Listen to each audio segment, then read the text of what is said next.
Hello everybody and welcome back to Gardens and Crystals with me, Wesley Peterson, and today we're going to be looking at a rhododendron.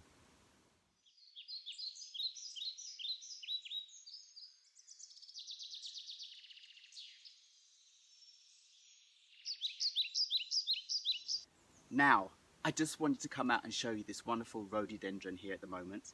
This is one of two rhododendrons that I moved from the other side of our garden when I first bought Crystal Cottage 4 years ago.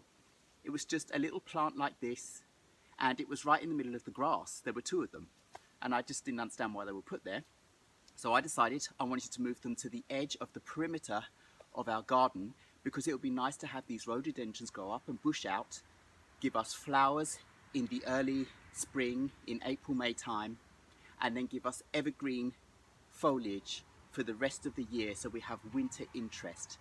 Just a perfect plant for that.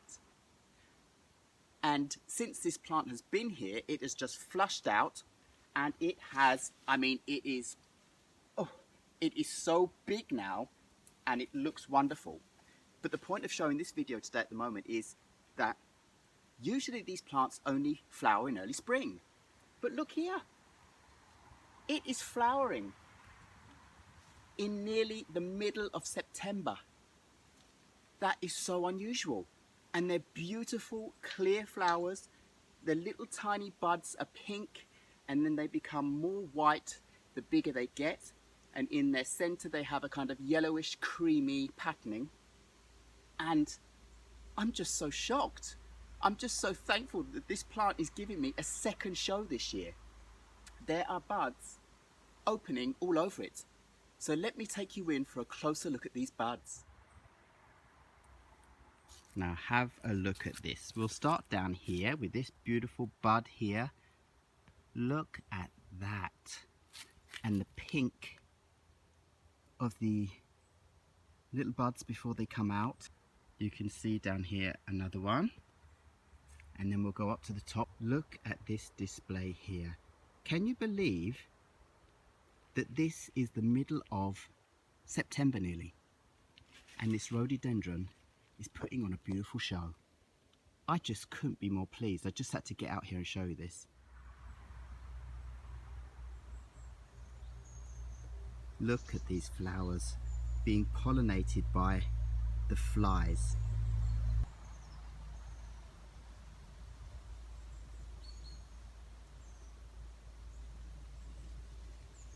So don't underestimate the flies. They are also important pollinators of your plants, especially in the late season. This is when they seem to swarm around the flowers much more.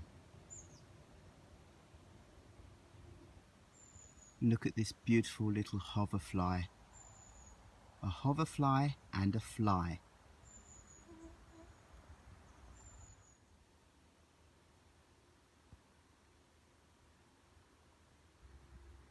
September blooms on a rhododendron. If any of you have experience with this, please write down below, because this is just quite unusual, I think. These bushes have actually not done that before in the last 4 years. And it's flushing out wonderful new growth, as you can see, so it's very happy. And here, new growth. And it has just got so big. It's just wonderful. So I just wanted to share that with you. And while I'm here, I'm actually going to show you me doing a little bit of maintenance around it to stop these bushes all around from encroaching on top of it.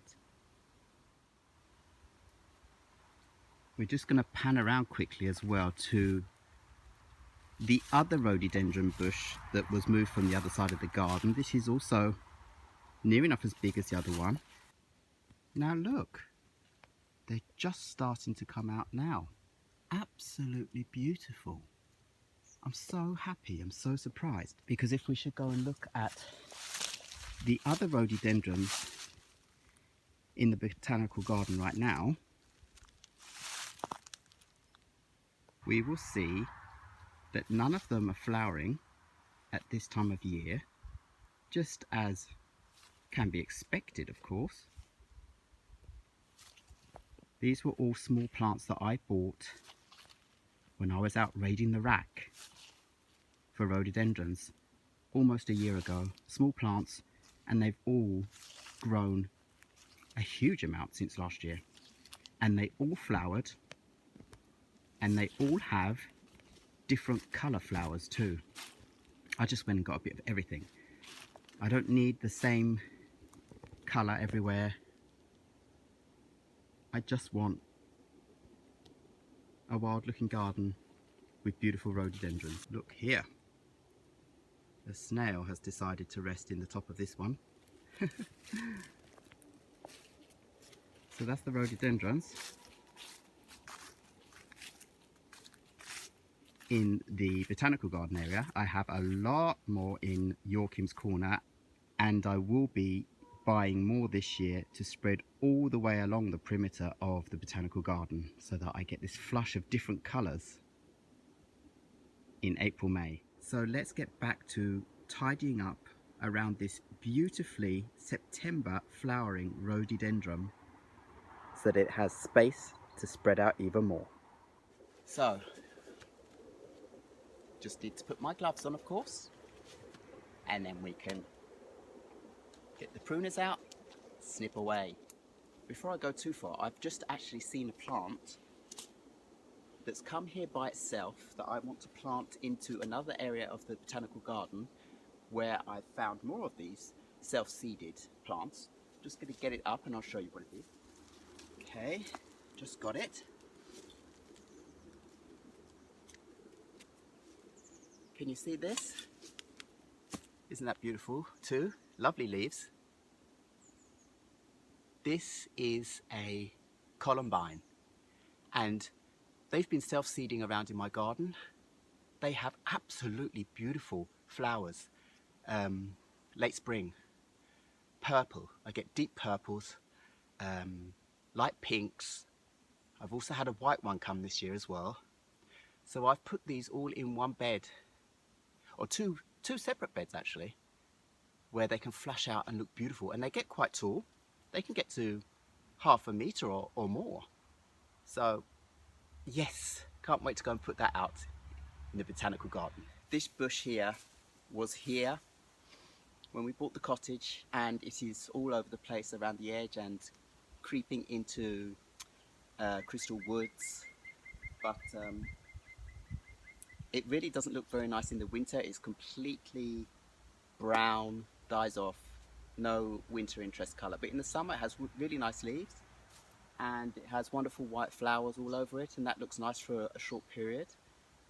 But it grows very quickly, so I need to cut this back away from this rhododendron.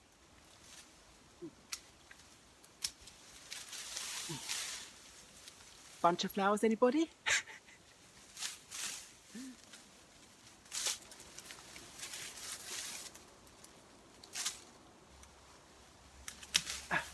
Not easy to get in there sometimes.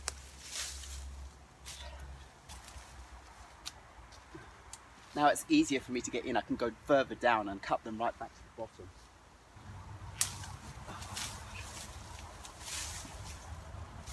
All sorts of branches and twigs falling down from the silver birch tree above me as well.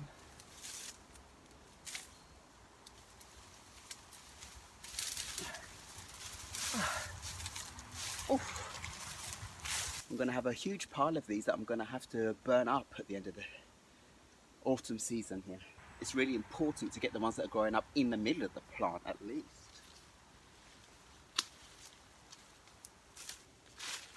Take some of the old leaves that are falling down off for now, just to make it look aesthetically pleasing to me while it's blooming so wonderfully as it is.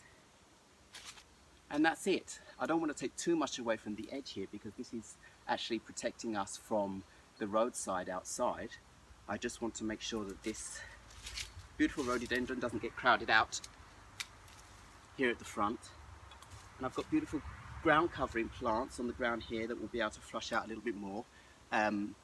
Myrtle, which gets beautiful purple flowers on it in the early season and also during the summer, and some of them flower also here in the late season, and they're really good at creeping around and covering the ground.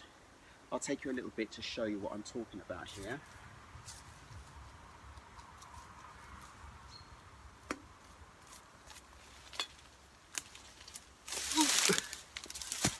This is myrtle. Isn't it lovely? It gets lovely, shiny, dark green leaves and then purple flowers that come out during the season. Really beautiful, really nice ground cover. Also come here by itself. It's all over the place. It's in our woodland garden, different parts of the botanical garden, many different parts of the garden, but it's lovely. I like it. It's not a problem. Just snip, snip, snip, and it's gone. Ooh, a big bunch of this bush to get rid of. So that's out of the way. I've actually seen some more of this Columbine plant that I want to have moved into the other flower bed. So I'll just go and get that as well now and show you. It's nice to discover bits and bobs as you go along. Look, all of this beautiful Columbine that's going to give me wonderful flowers later. And this time I don't even know what colour these are. Doesn't matter, they're going to look beautiful with the others. Just take some of the plants I don't want growing over the top of the myrtle. Tidy it up a little bit. Grasses and things that I don't want in here. Yeah. And then that's just about it really. I've just discovered a little bit more of this plant. So that feels like it's been a complete success. I found myself a bunch of this beautiful Columbine plant that's going to look wonderful in the botanical garden in other areas. And I've shown you this beautifully September blooming rhododendron and clearing the bushes out from around the back so it has plenty of room. So I thank you very much for watching this video. I hope you enjoyed it. Please write down any comments you have below and please remember to subscribe, and I will see you in the next video very soon. I'm going out to plant these Columbine now. So thank you very much. Goodbye.